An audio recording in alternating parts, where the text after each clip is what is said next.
right.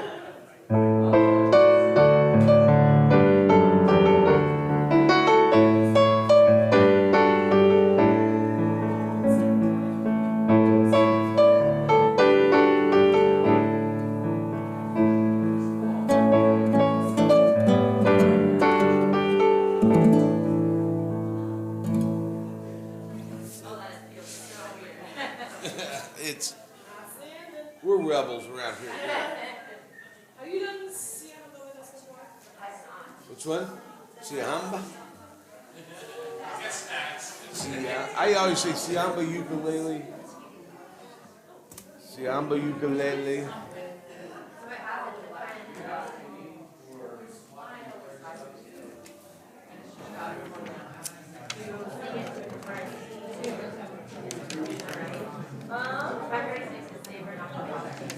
I think that it's actually Wait, that's wrong. That's not it. No. That's not it. Hello? No, Yeah. it's not that one, Grace. Lee, am I on? Why did they put a different thing there? Am I? I guess I hear it. I hear it. What is it? It's one it's supposed to be.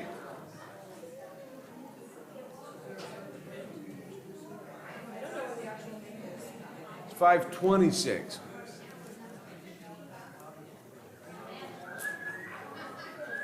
There we go.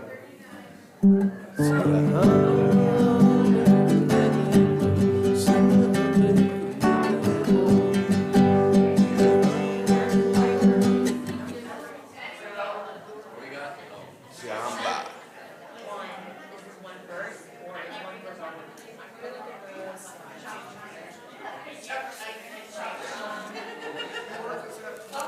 We just do it as written 5 times.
have, you already got it.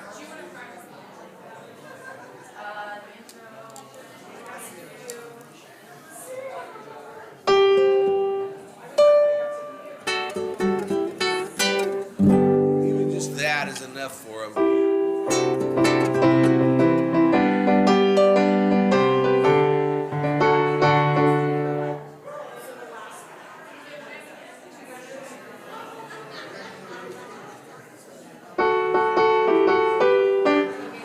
That's even enough right there.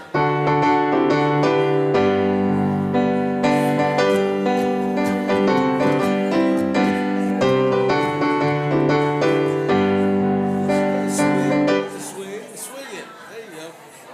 Swing it. Feel it. Don't think it. Yeah. You got it though.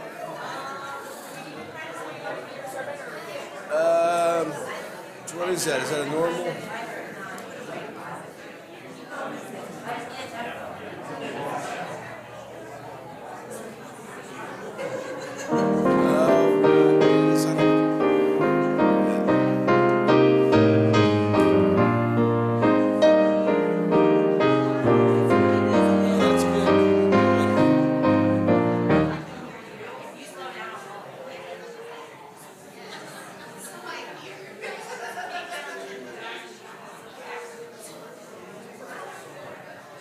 Well, that's good to keep it. We can keep that one moving because it can drag. And it's an E flat, and the union doesn't let me play an E flat, so I have to charge extra for an E flat. Oh, yeah, we're good to go.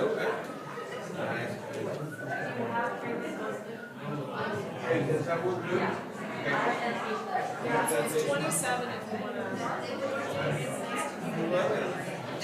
Okay, all right.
Good morning, Southwood. Good morning. Welcome, welcome. Please join us in Rise in Body or in Spirit as we sing our opening tune, O Protector of My Soul.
Good morning, church. It's good to see you all this morning. Please be seated. Just as you start to sing Holy Spirit Come, there's a ghost just floating right around in our midst. I know. It's Spirit and it was holy, right? That's the thing. Okay, I get it. Marlene, save us from this. Good morning, Southwood and friends. Here is your virtual hug. Yay. All right, looks like we've got 3 different announcements. If you all want to come up and line up to get ready to go through your stuff, that would be fantastic. Reminding all of you that our CCS WorshipCast license is number 11379, so that we can send this to all of you who are out there at home. I know last week I wasn't here, but there were over 67 people that had viewed, or not 67 people, 67 devices that had viewed whatever Adam was up to last week. Good morning, church. Morning. I got 2 different things to tell you about. One, if you have a kiddo and you have not updated their database information with me, haven't turned it in, please get it from me. I'll be at the table for CE after church. So come grab one and we'll get it filled out and get our database up to date on your kiddo. Second is next week is Communion Week, which means next Sunday, 9 a.m., the whole church is invited to come and meet us in the fellowship hall for our safety zone time. That is an intergenerational, all the way from little to big. Everyone gathering together, and we're going to try to do a better job of mingling, so we don't have all youth at one table and all men at one table and all women at another table. We're going to try to do a better job of mingling and getting everyone. So I need everyone to come out. And we've been doing pretty good. Around 40-something people have been the first 2 times we've done this. So let's see if we can top that out this next week. And we're doing something that might benefits you to bring a Bible with you. Something you're familiar with, to be able to look through it. It might just make it a little easier for you to do the task next week, but we'll be divided up into groups. So everybody come out, 9 a.m. in the fellowship hall. See you there. Good morning, church. Good morning. Saturday will be the 5th at 9 o'clock. We'll have work day. So if you're not busy, you can come out and donate an hour or two. We'd love to have you. All help is needed and appreciated. Saturday at 9. Thanks. All right, this next Saturday, absolutely. Tom? If you don't know, I'm in a small group called Heartland Men's Chorus Kansas City. And who here has ever wanted to come to a show but hasn't quite made it there? Raise your hand. Well, this week, I will hopefully share some information in the members page, but we are being told we are being provided a discount code for tickets for 'Tis the Season, a holiday spectacular. Who here has seen a Christmas concert at HMC? So if you have any questions about whether you should bring youngins or not, ask those people that raised their hands, but it's sure to be as lively as ever, with the same host as last year, some same characters, and I've been told that I will have a bit part and I will have a costume, and Lord knows what that could be. Lord knows. So come on out and visit us, but I will hopefully have that information. I don't have the specifics on what the discount is, but it will be only for about a week. So it's a get on it really quick, but I thought I'd let everyone know. Great. All right. Thanks, Tom. Advent is coming up, and the worship team is ordering devotional booklets for anybody that wants one. And there's a sign-up sheet right out there in the narthex. If you haven't signed up yet, please do so. Next week, the congregational meeting is after worship, and they're not boring, and they're not long. So this year, we're covering the budget for next year, electing council and delegates people. We're doing something with the bylaws, asking whether or not we want to raise the amount that the council can spend without coming back to the congregation from $1,000 to $5,000, so we don't have to have another congregational meeting. So that's on the docket. We need the tree that's out here right against the parking lot cut down, and we have bids for that and need approval to get that done. And we also know that some of our air conditioners are close to dying. They might last another year, they might last another 3 years or more, but we want to go ahead and approve the expenses that are coming down the way. So all that will be a part of our congregational meeting next Sunday after worship. Today, there is a ministry fair set up in the fellowship hall, and we invite everybody just to take a few moments when you were done with worship to go and walk through the fellowship hall. There's snacks, there's coffee, but all the different teams, all the different people that are active in the life of the church have some information there to tell you what they do and how they do it and why they do it, and maybe you'll say, oh, I might want to check a little bit more about that. So, ministry fair afterwards. I know that many of us have been praying deeply for Maggie Chase and her family. I saw her yesterday. She's at home under hospice care. And I talked to the family yesterday. I have not heard an update this morning. But if they want us to, I'll be yelling in the fellowship hall that I'm organizing a group of us. Anybody that wants to, we will go to her house, stand out on the deck, and sing some Christmas carols. So I'm still waiting to hear an update from Jeff, and I'll give you more of that information later when I get it, but we're just continuing to hold them in prayer in this difficult season. So let us continue into worship this morning with Won't You Let Me Be Your Servant.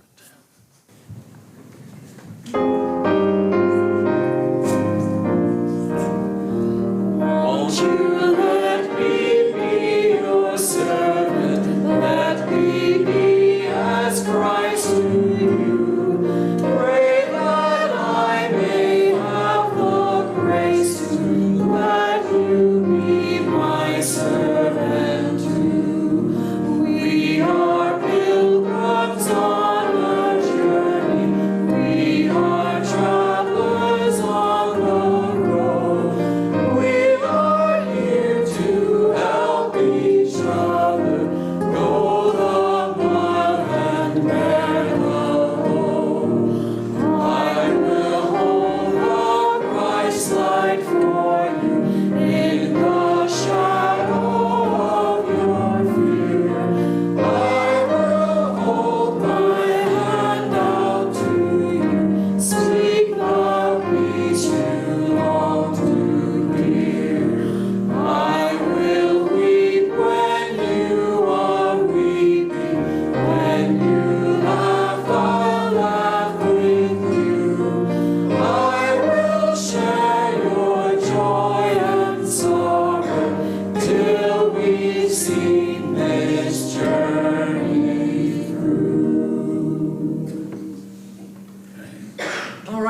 any younger friends that would like to join me down front? Excellent. Come on. Come on. Come on. All right. As you guys are making your way down here, have any of you learned how to ride a bike? Who's learned how to ride a bike? You can ride a bike. You can ride a bike. Guys, can you ride bikes? Yeah. No, can't ride a bike. Ride a bike. Can you ride a bike? You ride a bike? She can ride a tricycle. All right, that's good. That's good. I want you to see this next picture that's coming up on the slides. Look at these kids. They're learning to ride a bike, and how is that happening? What do you call those things that are there? They are training wheels. Have you seen a bike with training wheels before? Yeah, it helps you keep your balance so that you can learn to ride the bicycle. Now, Claire is going to talk later. She's taking up the sermon time today, and she's going to tell us about a great adventure that she had. And I don't want to take away from her time. Where is she? There she is. Okay, so Claire, I have 3 questions, and I don't want to ruin all of your message and all the plans you have for later, but when you rode your bike all the way across the United States, how many other bikers were with you? Okay, a group of 20 bikers, cyclists riding across the United States.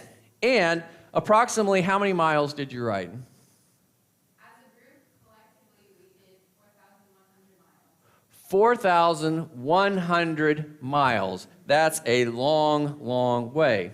Now, I'm going to ask this question to you all before I ask it of Claire. But if you had to guess, 20 cyclists riding all the way across the United States, over 4,000 miles.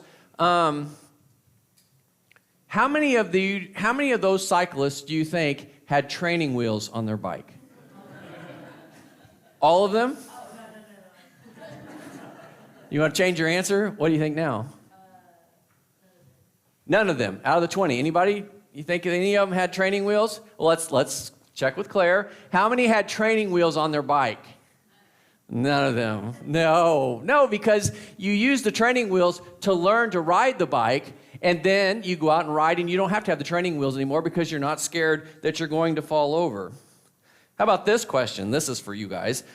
How many of you drink from a baby bottle? Who drinks from a baby bottle? Do you drink from a baby bottle? All right. But none of the rest of you? Used to? Last week? Oh, okay. All right. How many of you eat baby food? Mm-hmm. Uh-huh. What's your favorite kind? Like the soft melts. The soft melts. I mean, there's like the orange carrots are all beat up, and the peas are all, But our youngest one here, beautiful Jewel, she's still on that. I mean, she's still learning to ride a tricycle. It'll move into a bike. She's drinking from a baby bottle, but she's getting older, and she's going to grow out of that just as you guys have, because that's what you're supposed to do as you learn and you grow and you get older. Well, there is a conversation in the Bible where they talk about this.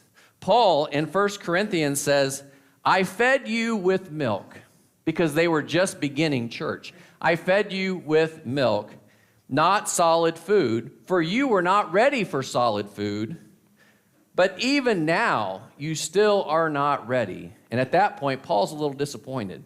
He's thinking that these church people should be growing up, and as they get older and as they go along, they should be able to move on to more complex thinking about what their faith is about. In Hebrews, it says, by now, you ought to be teachers.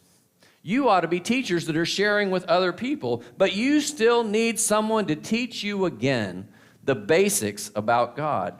You should be on solid food, but you are still only on milk like a baby. Solid food is for those who are mature, for those who choose to live by love. So just like training wheels are only for a time, and just like baby bottles and baby food are just for a time unless you really enjoy it, everything is supposed to move on until you've got it. You got something to add, Colin? I was going to ask, right before children comes in, I have a story about when I was riding my bike. Oh, a story about when you were riding your bike. you and I can talk about that in the fellowship hall when we're going around getting candy at the different tables. That would be fantastic. Thank you. So we're all trying to grow up in our faith to where we can live lives of love all the time. And that's what Paul's inviting us to do, and that's what I'm inviting you to do. But for now, I'm going to invite you to follow our milk giver on your way out right now. Thanks for coming down.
O breath of life and word of love, we are desperate for you this day.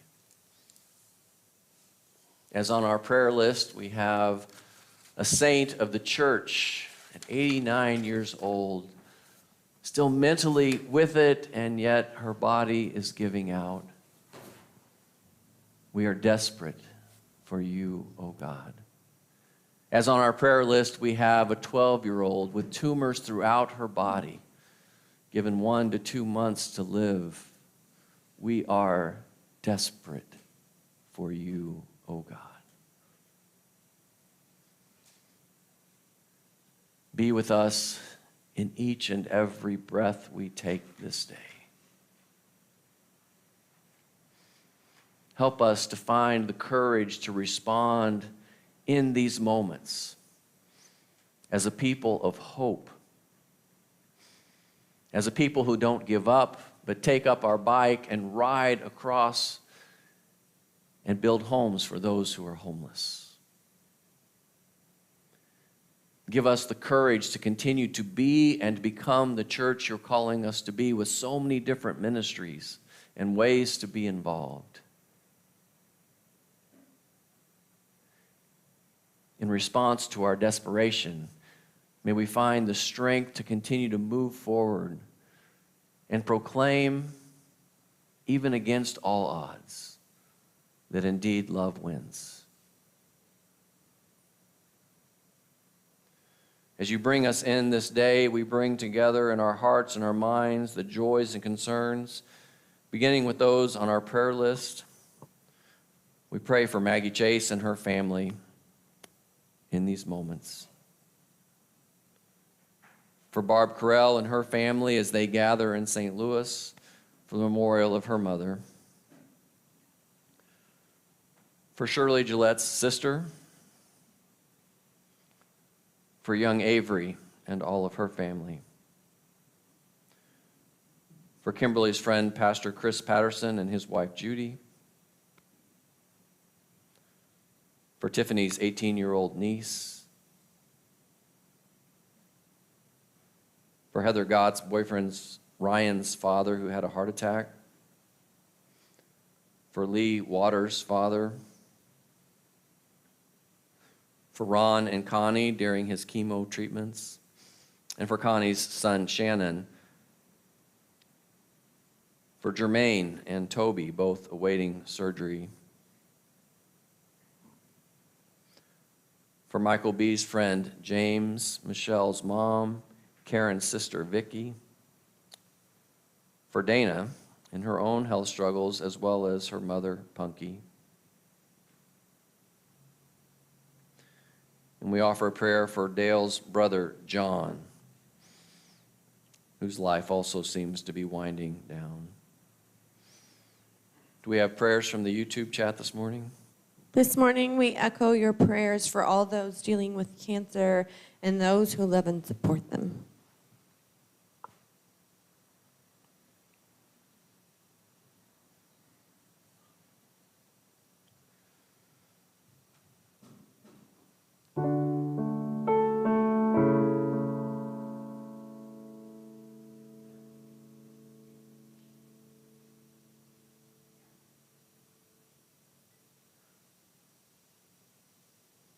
Oh God, surround us in your love,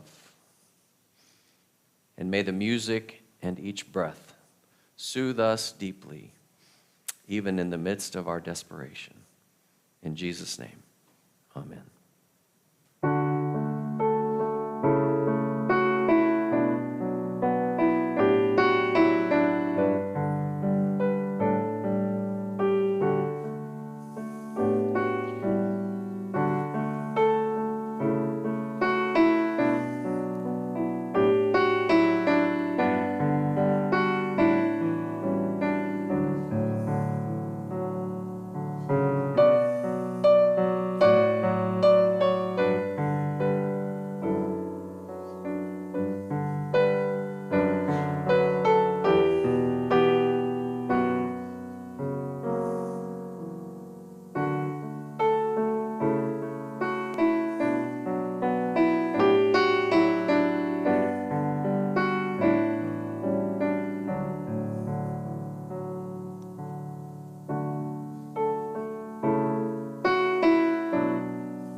A reading from the third letter of John.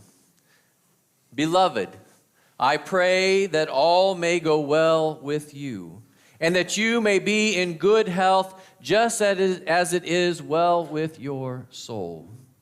I was overjoyed when some of the friends arrived and testified to your faithfulness to the truth, and namely how you bike in the truth. I have no greater joy than this, to hear that my children are biking in the truth. Beloved, you do faithfully whatever you do for others, even though they are strangers to you. They have testified to your love before the church.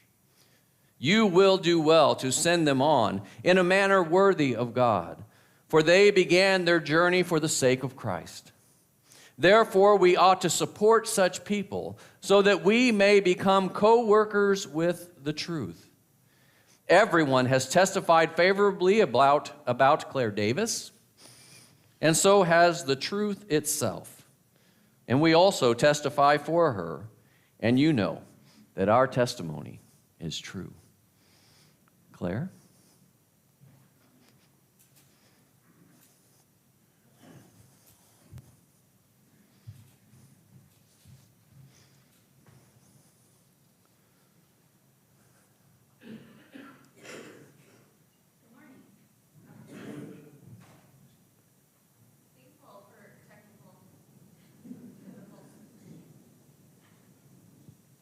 Is the mic working now? The mic is now on. Yes. Yep.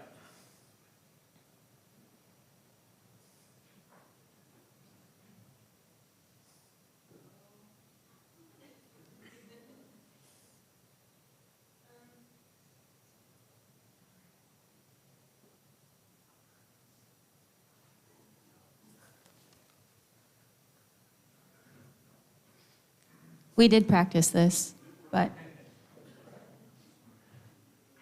They practiced last week and they practiced this morning.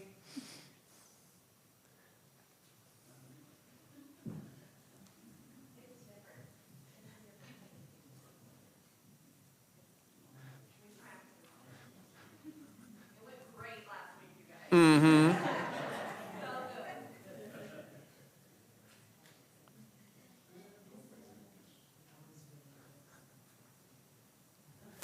So, Colby, what's your biking story? So, I was riding my bike down to my friend's house. Hang on a second. I was riding my bike down to my friend's house, Cooper. And then I literally flew off my bike when I stopped and just landed straight in the ground. Just straight in the ground. Did it hurt? Not really. It actually happened a couple of years ago. Happened a couple of years ago, but you still remember. Well, I watched last week's worship, and including the announcements. And Claire had an announcement that seemed to involve something with people tend to think that the sermon's boring. Or she said, if you think the sermon time is boring. And we've got something delightful coming your way soon. Well, I can tell you several things. One is, last weekend is when Catherine and I went to the Grand Canyon, and we hiked. And on Monday, we hiked each a little over 23 miles down into the canyon and back up, continuing to raise money for World Hunger. And we still have the Crop Hunger Walk webpage open, and you are more than welcome to go there and donate more money. I know we've already raised a lot through the walking that you all did, and now the walk that we've done. So that was a great experience. And then I came home, and I was home on Wednesday, and Thursday I left for conference annual gathering. Our conference is the Missouri Mid-South Conference of the United Church of Christ, and the Missouri Mid-South Conference covers Missouri, all of Arkansas, as well as Memphis, Tennessee. People were gathered there. We hadn't been together in person for 3 years. And it wasn't as big of a gathering as it's been in the past, but people were there. There were a lot of us, and there were also people joining online. And we had Thursday evening, all day Friday, and then Saturday through late afternoon. And Friday night, I was asked to preach. And so it was a great honor to have an opportunity to preach through all these people that I've known for over these 20 years. And it was a blessing. Wayne said that he saw it. It's available on, Wayne, where is it? The conference website? Or the conference website or the conference Facebook page? Through the e-courier. Oh, yeah, she was sending them out every day, wasn't she? A little info about, okay. So it's available that way, but you don't have to go see it because in 2 weeks I'm preaching that sermon. So I just want to make, thank you. I want to make good use of all that material I put together. A shout out to Ron Sebring, who's at home, still going through chemo treatments. He and I dialogued back and forth about the story of the wedding at Cana and Jesus turning water into wine, and he was so helpful in my processing how it is that I might use that story to address our conference. Now what's happening? We're waiting. It's not connecting to the internet, so it's not, well, it just takes a long time to download. We got it all set up before you can probably view it on YouTube if you have your phone. It's working on that computer, we think.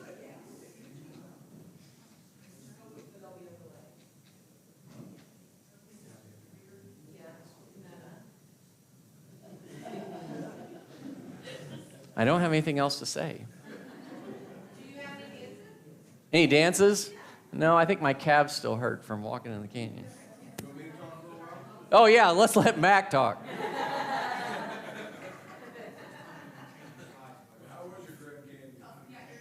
The Grand Canyon is beautiful as always, just breathtaking, breathtaking. We passed, when you're going up at the end, you like pass people and then you stop and then they pass you and then they stop and then you pass them. And there was this one young family and these two, brother and sister, I assume, that probably like 11 years old and 9 years old. And he said, I thought it was just a ravine, but holy cow. Yeah.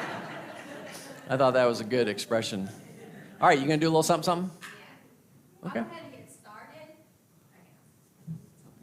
I'll go ahead and get started, and then we'll just catch up in the slides, hopefully soon when it gets downloaded. All right. Okay, so as many of you know, I participated in Bike and Build's Northern United States route this summer, which is NUS for short. Bike and Build is a nonprofit organization that runs cross-country bike trips to raise awareness for the affordable housing cause. This summer, there were 3 cross-country routes, the Southern, the Central, and the Northern, and then they had one regional trip called Drift West. Okay, we can advance to the next slide in the YouTube. The Northern route started in Portsmouth, New Hampshire, and ended in Bellingham, Washington. I flew to Portsmouth, having shipped my bike, which is here today for everyone to see, out via UPS prior to leaving. Next slide.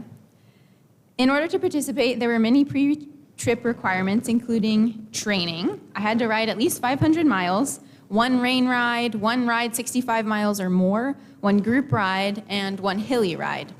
I think we all were a little confused at what the definition of hilly was before we started. We also had to volunteer on build sites for at least 15 hours. We participated in affordable housing curriculum and discussions, and we raised $5,000 to participate. And also, I collected gear, lots of gear that I needed for my trip, including a hydration backpack, little bags for my bike, a helmet, all of those things. And also my bike. My bike I got through fundraising. They partnered with State Bicycles this year, and so we got a state bicycle through our fundraising credits. I think you're good. It's still loading. Okay, we arrived in Portsmouth and we had a few days of orientation, getting to know each other, learning about what to expect for the summer, and we did a shakedown ride through the town. We had to learn to communicate with each other by calling things out on the road and calling cars back and communicating when we're stopping and turning so that cars know what we're doing. It was super hectic and difficult to learn this at first, but it was really good to get a practice run in through the city with like every type of situation that we would have thrown at us. Okay, so this is Portsmouth. That's where we started. Still loading. Okay. Then we set out for Wheel Dip Day in the Atlantic Ocean, which was the beginning of our journey. And I really wish I could show you the picture, but we'll maybe circle back. The first couple days were difficult. In case of any of you were as ignorant as I was, when we set out, there's going to be a map of the mountain ranges in the Northeast. Yeah, we went through the Green Mountains, the White Mountains, and the Adirondacks. They certainly have a sense of humor, though. The hardest climbs were on roads named Pleasant Road, and the steepest climb was over Mount Delight. Once we made it through the mountains, we had our first Century Ride Day, a ride of 100 or more miles. Sarah and I had gotten to know each other well enough that we knew that our pace and demeanors would match well for our first challenge. Up until this point, the most miles I had ever ridden in a day was 74.7 miles, which was 2 days before the Century Ride. We pushed ourselves all day, getting to lunch first, not getting lost like another group did, and stopping for a cold treat at a gas station about 30 miles out and pushing through the super hot afternoon to cruise into the host. We did 102 miles that day. Okay, pre-rich requirements. Wheel dip, this is Wheel Dip Day. The mountains, here's the mountains. And our Century Ride ice cream was a favorite.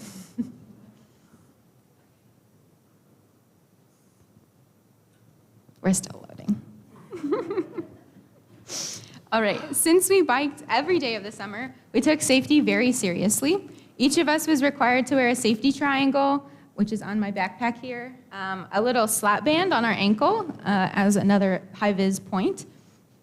And we always had our front and rear flashing lights on. We also all had to have a mirror, either on our helmet or on our handlebars.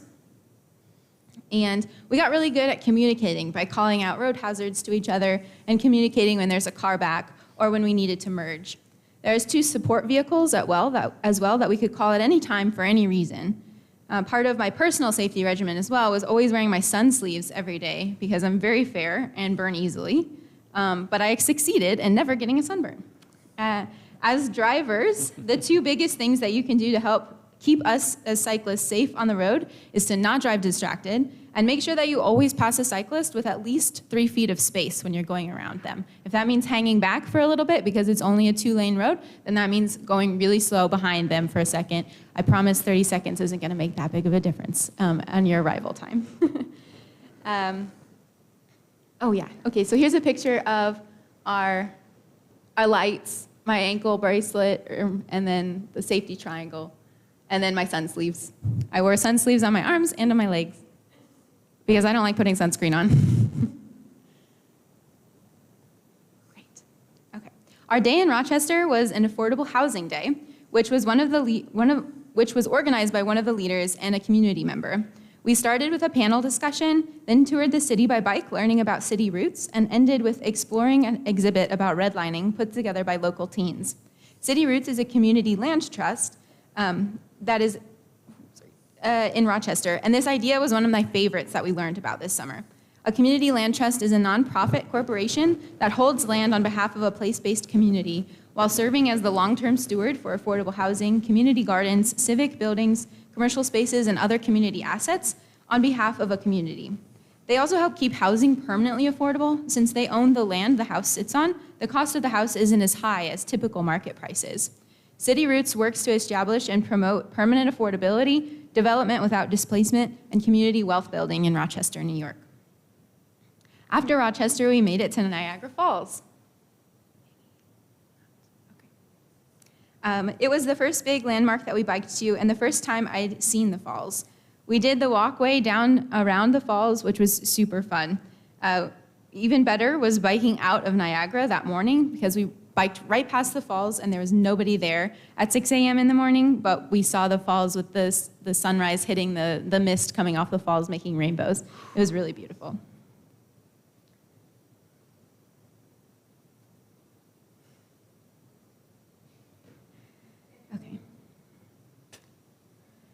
Biking this much every day calls for treats on the road. There's some pictures of my all-time favorite road treat, which is a root beer float from an old-time drive-in called the White Turkey Drive-In. It came in a glass mug, and even this hungry cyclist couldn't finish the whole thing. Later in the summer, the favorite became slushies, since the no dairy didn't cause so many upset stomachs. Surprisingly difficult to find a good slushie, though. By this time, we made it down around Lake Erie. On the other side of Cleveland, we stayed in Avon Lake, United Church of Christ. Typically, sleeping arrangements were on the floor of whoever was hosting us. We stayed at many churches, but also a synagogue, community centers, town halls, schools, and even a ski lodge. In Avon Lake, it was one of 2 times that we were hosted in congregations' homes. So Pearl and I stayed with our wonderful host, Jen, who turned out to be the head of training for Mitchell's, which is the locally famous ice cream place. So she took us there, and we were treated like royalty, being able to try all of their flavors and then getting a huge ice cream cone. Mm.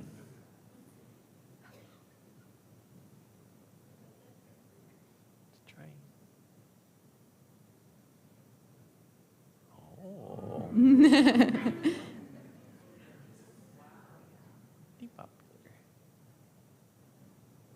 And ice cream once again from Mitchell's with our host's kids. You were probably burning enough calories to... Oh, yeah. As part of our safety protocol, we have 2 riders designated to go last every day. This helped the support vehicles know when they saw those riders that they were the last ones.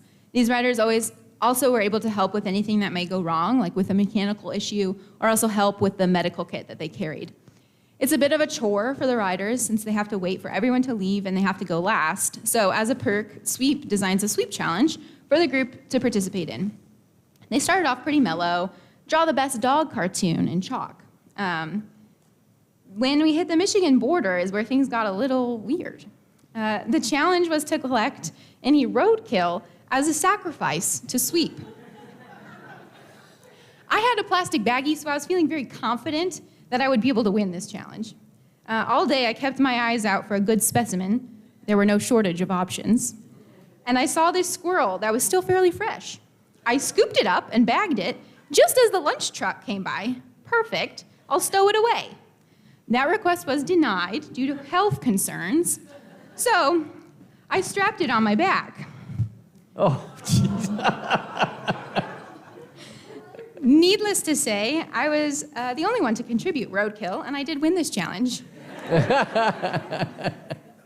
Please note, for anyone concerned, we did say a few words and gave the squirrel proper burial. So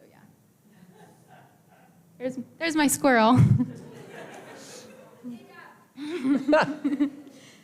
By the time we hit Michigan, we were bonding more and understanding the routine. I'll go over more of the routine part in a bit, but let's talk about how the planning went into this summer. We had 4 leaders who were responsible for setting up the cue sheets.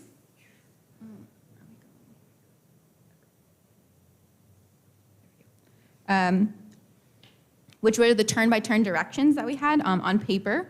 And then they also found our build partners. They found our hosts for each city. A lot of this information is shared from years prior, which is also a part of their responsibilities on the road. They left notes about each of our hosts and build partners for the next year's ride. The route itself doesn't change too much year to year. As far as team bonding goes, we were together pretty much 24/7 for 3 weeks by this point, but we had a weekly team meeting to help facilitate our concerns or suggestions to improve our dynamics. Being a smaller group than usual, which we had 21 to start, when typically it's closer to 30, made it so we were all fairly good friends instead of having smaller groups within the group. This is a picture of us bowling on the 3rd of July in Grand Rapids, Michigan. Our bowling games were DM'd by Pearl, one of the riders. DM stands for Donation Magic. As a nonprofit, we try to keep the program costs as low as possible. So everything from food to fun activities, we try to get donated or DM'd.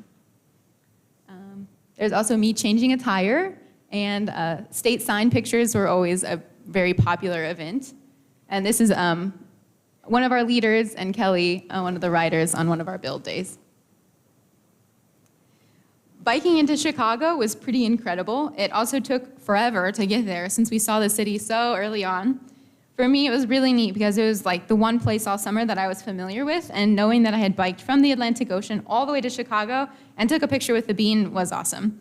I rode sweep that day with Raquel, and we ended up getting scooped by the van since it was getting close to our cutoff of 4 p.m. and rush hour. We had 2 support vehicles, the lunch truck and the van. In the morning, the van is packed with all our bags, and the driver, which is one of the 4 leaders, and the safety navigator, which is one of the random riders, head out driving the route directly to the host. They unpack the bags, get instructions from the host on where to sleep, the shower situation, Wi-Fi, etc., and then they head back to the riders to run sweep.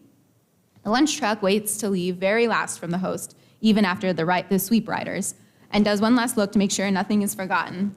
Then they find a nice spot for lunch about halfway through the ride, bonus points for shade and bathrooms. We have 2 lunches on days that it's over 90 degrees or over 90 miles. Once lunch is done, they load up and drive back into the host and unload the coolers. So here's a picture of our van and our truck and some pictures of riding into Chicago. After Chicago, we were into Wisconsin, and what a fantastic surprise it was. We started off with an amazing cookout dinner hosted at the parents of an alumni from early on, maybe 2006. Then we headed into one of the biking capitals of the country, Madison. We visited a really cool community land trust there that had a working farm and intentional living community on it. After that, we took a rails to trails most of the way across the state to La Crosse with really amazing long tunnels that were built for the railroad. La Crosse is when my parents visited and participated in a build day with us. Look how cute they are and how much they love me. It was hot work. In Duluth, we worked with Loaves and Fishes, a Catholic worker community. The Catholic worker movement was started by Dorothy Day and Peter Morin, and these communities remain committed to nonviolence, voluntary poverty, prayer, hospitality for the homeless, exiled, hungry, and forsaken. Catholic workers continue to protest injustice, war, racism, and violence of all forms. Loaves and Fishes was founded in 1989 and quickly became 3 homes that house those experiencing homelessness. They believed in the dignity and value of every person and our responsibility to care for one another. One half of us helped with some renovations going on in one of the houses, while the other half helped with staining 2 porches as part of their program to assist low-income families upkeep their homes. I was really inspired by the work that Loaves and Fishes is doing and the community power that they're building there. After Duluth, we made our way across the northern tier of Minnesota and got to see the headwaters of the Mississippi. This was a really awesome highlight for me, as I was having a super hard day mentally that morning. But I cried, I got some hugs from the teammates, and turned my mood entirely around and enjoyed wading in the waters that would eventually touch my home state.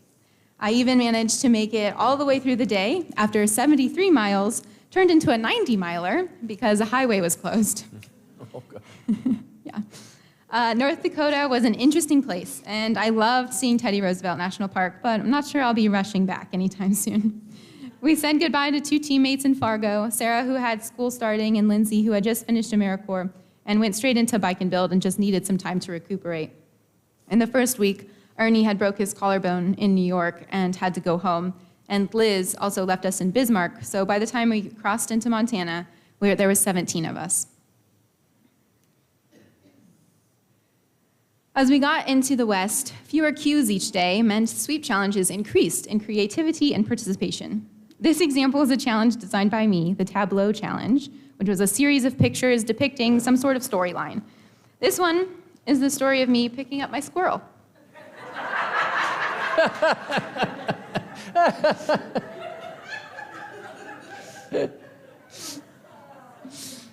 Jake was the one who was riding sweep that day and the person that I handed my squirrel to, so he was starring as himself.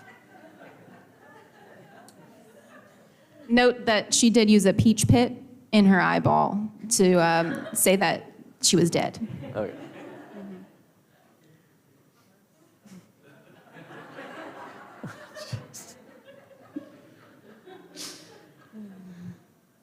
And then we also had the Titanic.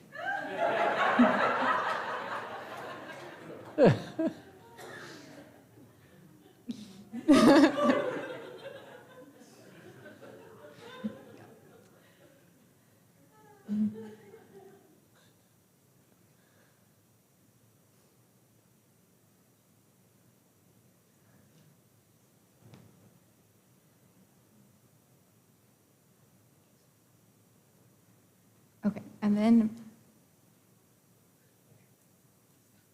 this is another challenge that I designed, which was a art imitates life, or life imitates art.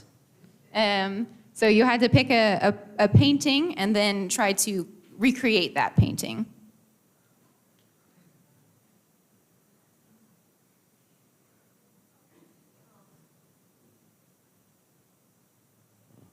This was my submission.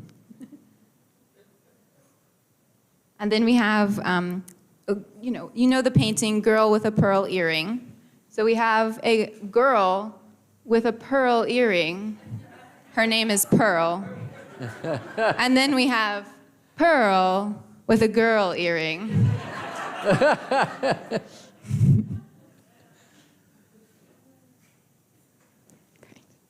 Okay. By the time we got to this point, we had our routine down. We woke up, wake up times varied. The earliest was 3:30 in the morning. The latest was about 6. Most regularly, it was more around 4 or 4:30. I usually woke up about 10 minutes before the official wake-up time, since we had to have our bags out at the van 15 minutes after wake-up. Then breakfast would usually be 30 minutes past wake-up, giving us time to do our chores in between. We had 5 groups of chores to begin with: cargo crew, who packed the van, which was eliminated when we went down to 17 people; breakfast crew/laundry crew, who set out breakfast and packed it away, and then would also take the laundry to the laundromat, which was on the schedule approximately every 3 days; overnight crew, who would clean the host and write a thank you note; dinner crew would help the host prepare dinner or cook from our stores of food. Yeah, bike and build chili. And give a presentation if the host asked for one. And finally, the most dreaded of the chores, cooler crew. Once our breakfast was eaten, chores done, and bikes all out of the host, we would have our route meeting. We'd go over how many miles we were riding. One of us would present town facts about the population and the housing landscape. We would get our sweep challenge and usually do some sort of cheer. Then we rolled out in groups of 2 to 4 people, about 5 minutes apart for safety. We would stop for snacks and bathroom breaks, and then have a longer stop for lunch wherever the truck found a good spot. We had to be off the road by 4 p.m., and most of the time we all made it in by bike to the host. We would set up our sleeping spots, find the showers, or wait for the shower shuttle, and take a nap while dinner crew helped prepare dinner. Dinner was around 6, and we would eat, give our presentation, and most of the time we went to bed pretty much directly after that. Towards the end, I joined some of the others in a reading aloud group, which we did before bed. The next day, we would do it all again. On build days, we got to sleep in, usually about 6:30 or 7, and report to the build site. We worked for most of the day and then went back for showers and dinners at the host. So I have a picture of our laundry tarp here. So everyone would put their laundry out on the tarp, and then we would cart it off to the laundromat. And a picture of one of our dinners with a host. On our one day off was when we were in Glacier National Park. We arrived early and spent the day of arrival hiking in Mini Glacier. On our day off, I decided to go with the truck that was being shuttled across the park to the other side so more people could ride going to the Sun Road the next day. Nina and Kelly pedaled the road on their day off since they would be driving the van when the rest of us rode. It was awesome to have a sneak peek of the route before we rode it. Crossing the Rockies intimidated me all summer, but by the time we made it across, I was pure excitement for the following day. We were also able to attend a ranger walk while we were there, so I got to complete my junior ranger badge. Biking going to the Sun Road, wow, it was impressive, and the first pass that we climbed. It was challenging, but not horrible, and we all made good time to the top. Everyone waited for us to gather so we could get a group shot at Logan's Pass. Then we had the chilly and fast ride down the winding side of the mountain. We had to be off the road by 11 a.m. as they had road work going on and bicyclists had restrictions. So we didn't get to stop quite as many times as I would have liked, but we still got some awesome views and pure beauty, all with the power of our pedals. Glacier was a highlight that we looked forward to all summer, and it definitely didn't disappoint. So into the west, we had Big Skies and camping and bike and build prom, where everyone was assigned someone random and then had to ask their date to prom, which was jungle themed. This picture up here was for a sweep challenge called Awkward Family Photo, but it ended up being one of my favorite photos.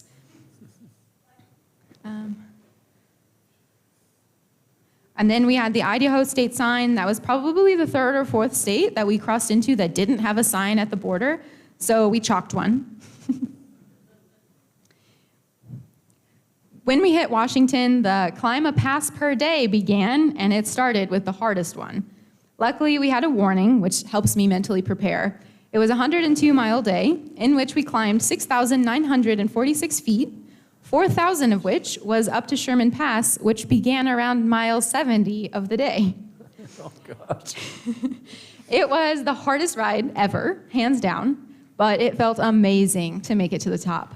So thanks to those who were cheering me on and comforting my mother during the Southwoods Ice Cream Social, because that's when this was happening. The next day, after camping, we had another pass to climb, but luckily after that first one, which was also the biggest, they came at the beginning of the day when our legs and minds were fresh. So we had Wakanda Pass and Loop Loop Pass.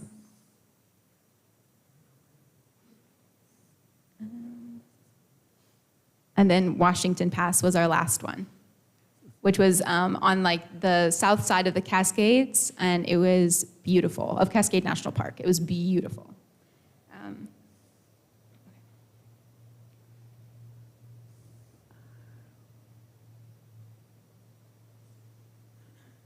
And then here's a picture of the reading group at one of the campsites, although we had other people join us sometimes too. Okay. Wakanda Pass in Omak, where we built with the Okanagan County Long-Term Recovery Program, working on 2 houses that are being rebuilt from being destroyed in wildfires. Then we climbed Loop Loop Pass, then cruised down the other side and stopped at Sherry's Sweet Shop in a touristy town located outside the Cascades. The next day was the last pass, Washington Pass, which was the second biggest one that we did, but it turned out to be the best day ever. Seeing the road below that we pedaled up and feeling the end and the accomplishment of the summer, and then riding down the other side of the mountain surrounded by epic beauty was amazing. And then when we stopped at Sherry's Sweet Shop, there was a wall of past guests. At some point, it became a tradition for Bike and Build to add to the wall and write a little letter to the next year's riders. It was super emotional to see our legacy on the wall and all the people who accomplished this ride before us cheering us on. So we took a picture and took a lighter approach with our letter to Nuss of 23 with our 12 Days of Bike and Build song that Wolf, Masha, Yutong, and I penned while riding in Minnesota on the day of the Mississippi headwaters and the long reroute. On our second to last day of riding was costume day, as our costume bag had gotten enormous. That night, my parents came to dinner at the Host and got to experience an evening of Bike and Build, even seeing one of our dinner presentations. After dinner, we had our superlative awards, and I got Sweep Challenge Queen. Then it was Wheel Dip Day. We only had 26 miles into Bellingham, so we moseyed in, stopping at a flower stand, a bakery, and enjoying the scenery. At one point, we went through a busy intersection, including a railroad crossing and a larger-than-normal group of 5. We communicated like a well-oiled machine and getting through the intersection with no issue and feeling really safe. That was something that stuck out to me because it was in such stark comparison to the mess that we were trying to call everything to each other at the beginning of the summer on our shakedown ride. Once in town, we all gathered and rode down to the beach together.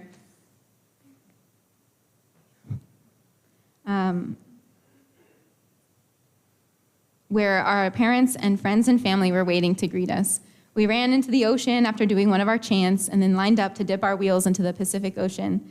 Then we celebrated on the beach all afternoon with a picnic lunch and champagne spray amid adorable decorations that Mama and Papa Davis brought. I think I'm still discovering what I've learned from this summer and how it's impacted me. It was really fun and unique to wake up every day with a goal to accomplish, and by the end of the day, it was done. I am so proud of myself and my team. After 80 days, 4,100 miles, and approximately 3 nervous breakdowns, we all rode across the United States.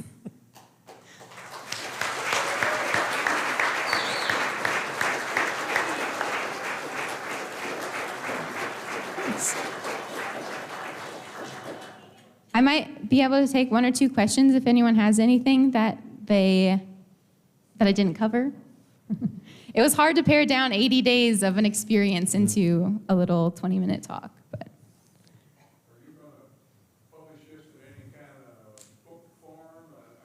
I enjoyed reading your story as you went along, most of them, and I didn't know whether it was going to be. Yeah, the question is if I'm going to publish this into a conglomerate. I did keep a blog every single day that I was gone, so I plan to put it into a Shutterfly book like I did for my European trip as well. It won't be like available to buy, but I guess if you wanted to buy a copy, you could. Yeah. Yeah. Yes, so the question is, each dot is somewhere that I spent the night. So each of those was somewhere that we stayed in the community. How many? Yeah, we did 14 build days along the way. Yeah. Cool. Well, I really appreciate all of your support and your kind messages, comments on my blog. I did read all of them. It was really fun to wake up to that encouragement every morning when I was waking up at 4 in the morning. And all of your financial support, I really appreciate my church family here. Thank you. Hey.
right. I guess I have to admit that Claire was right. That was better than a sermon. Not as boring. And if you look at all these faces, they're like, really? You're going to get up and talk now? We're ready to go. But I really don't have much to say, except they're probably just like you. Catherine and I wake up on a Sunday morning and we talk about going to church. But this really isn't church. This is a training ground, a family, whatever you want to say. What Claire did was church. What happens beyond these walls. And so, not many of us are going to go and do that. But we're not called to do that. But we are called to do something. What is it that you are passionate about so that you can be church in the world? I invite us to go to our closing song now. I invite you to stand and sing.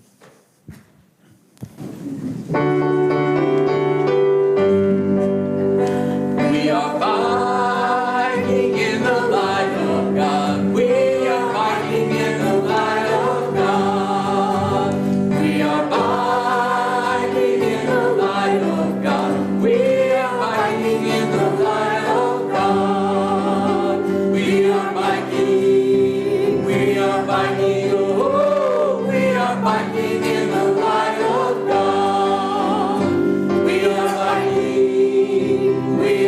biking, oh, we are biking in the light of God. Sia hamarukan yang kuekos, sia hamarukan yang kuekos, sia hamarukan yang kuekos, sia hamarukan yang kuekos, sia hama, sia hama, oh, sia hamarukan yang kuekos, sia hama, sia hama, oh, sia hamarukan yang kuekos. We are singing in the light of God. We are singing in the light of God. We are singing in the light of God. We are singing in the light of God. We are singing, oh, we are singing in the light of God. We are singing, oh, we are singing in the light of God. Sia hamarukan yang kuekos, sia hamarukan yang kuekos, sia hamarukan yang kuekos, sia hamarukan yang kuekos, sia hama, sia hama, oh, sia hamarukan yang kuekos, sia hama, sia hama, oh, sia hamarukan yang kuekos. All right, stop for just a moment. We are going to move into the last verse here in a moment. I'm going to say the benediction first, and we'll do the other as we make our way out. I do want to check for sure. Claire's going to be around in the fellowship hall. Have more opportunities to talk with her and ask questions during that time. With the children, I read from Hebrews. A little disappointment that they're still stuck on milk and hadn't moved on to more solid food. But Hebrews also has these words of encouragement. Therefore, since we are surrounded by so great a cloud of witnesses, let us also lay aside every weight and sin which clings so closely. And let us bike with perseverance the race that is set before us, looking to Jesus, the pioneer and perfecter of our faith. Amen. We are dancing in the light of God. We are dancing in the light of God. We are dancing in the light of God. We are dancing in the light of God. We are dancing. We are dancing. Woo! We are dancing in the light of God. We are dancing. We are dancing. Woo! We are dancing in the light of God. Ready to dance some more.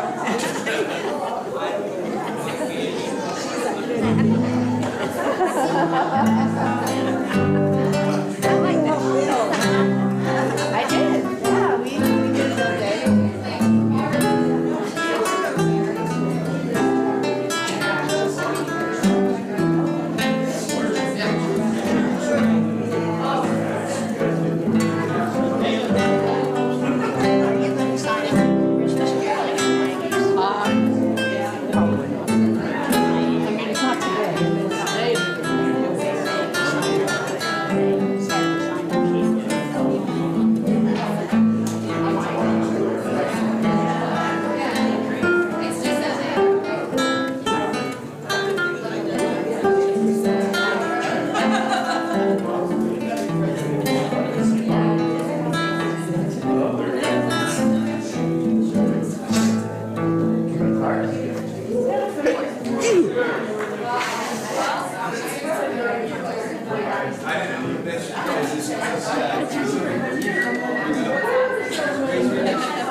Max, we are dancing.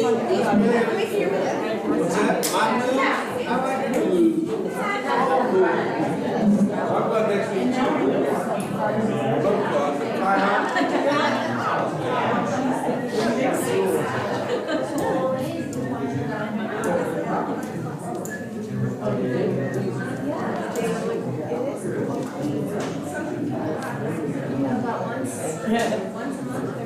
So